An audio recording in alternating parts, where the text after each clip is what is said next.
Kitty. You can't serve a chicken its own egg. Kitty saw a fish eating its egg once. Ah, that's a bit different. In some rare cases, animals do end up eating their own babies because they just don't have a choice. So in today's episode, let's dive into the wild world of animal parenting and explore why do animals eat their babies. Zoom in! Nature is full of wonders and mysteries, and one of the most puzzling behaviors in the animal kingdom is the phenomenon of animals eating their own babies. I know it sounds like something from a nightmare, but in the wild, this behavior, known as filial cannibalism, actually plays a crucial role. Curious how? Well, there are several reasons behind it. First up is survival of the fittest. In nature, survival is everything, and animals have developed various strategies to ensure that only their strongest offspring thrive. For example, in some species of rodents, if a mother senses that one of her newborns is unlikely to survive due to illness or weakness, she may consume it to conserve energy. This energy can then be redirected to caring for the stronger offspring, increasing their chances of survival. This behavior is a form of natural selection where only the fittest individuals are given the best chance to carry on the species' genetic line.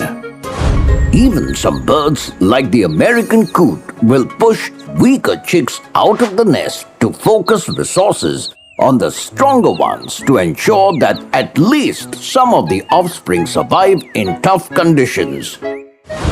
On the other hand, filial cannibalism can also be a reaction to stress and environmental pressures. For instance, the long-tailed sun skink, a lizard found on Taiwan's Orchid Island, is often confronted by egg-eating snakes.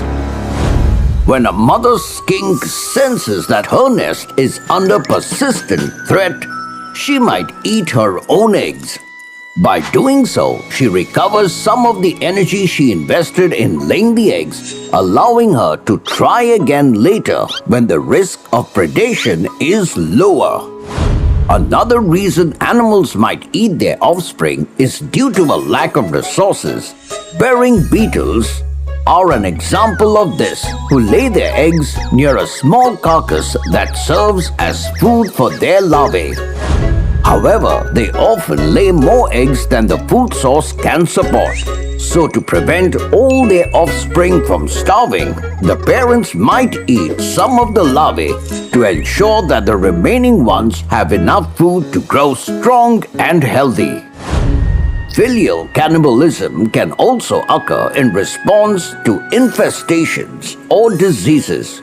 For instance, Japanese giant salamander fathers, who are responsible for guarding their eggs, have been observed eating eggs that show signs of fungal infection. By consuming the infected eggs, they prevent the fungus from spreading to the rest of the clutch, safeguarding the overall health of their offspring. So in conclusion, although it seems cruel to us, filial cannibalism is a natural behavior that helps animals survive in a tough world where difficult choices are often necessary. It's trivia time! Did you know the Dracula ants feed on their own larvae by puncturing them and drinking their hemolymph, a fluid similar to blood? Yes, but the larvae usually survive this process and continue to develop normally. Sketching time! Today's sketch of the day goes to Swana Nerurkar. Hope you learned something unusual today. Until next time, it's me, Dr. Binox, zooming out.